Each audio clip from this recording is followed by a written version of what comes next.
Why the Warriors didn't mention Trump and politicize their tr.ip to Washington. Washington, not once during Golden State Warriors coach Steve Kerr's comments at the team's morning shoot-around ahead of Wednesday's game against Washington or in his pregame news conference did he mention President Trump by name.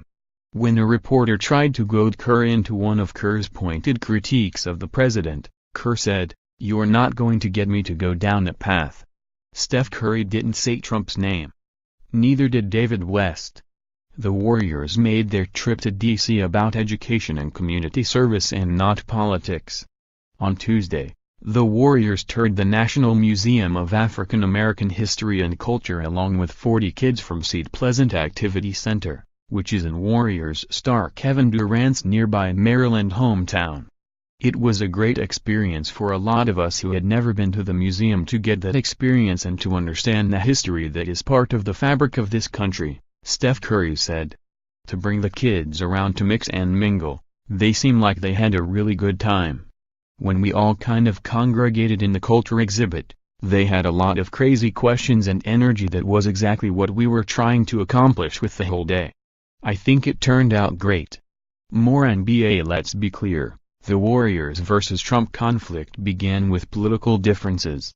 Following Golden State's victory over Cleveland in the NBA Finals last June, it became obvious the team's players and Kerr had little interest in visiting a Trump White House. In September, Trump withdrew his invitation, an invitation the Warriors were never going to accept. So instead of visiting the White House, like other championship teams have done for years, Kerr said the franchise let players decide what the team would do on their only trip to D.C. this season.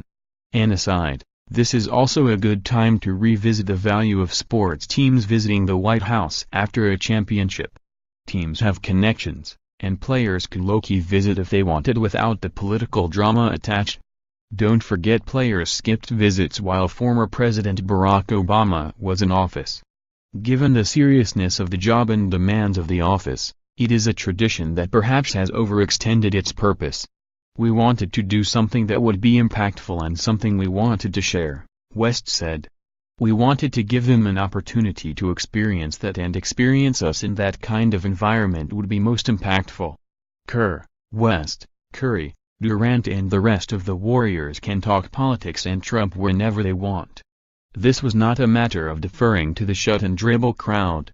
On this trip, the focus was on kids, education and community service. This wasn't about Trump versus the Warriors. Not Tuesday and Wednesday anyway. I'm so proud of our guys, Kerr said. I'm proud of the NBA. I'm proud of being part of the league because so many guys out there on every team are really doing positive things.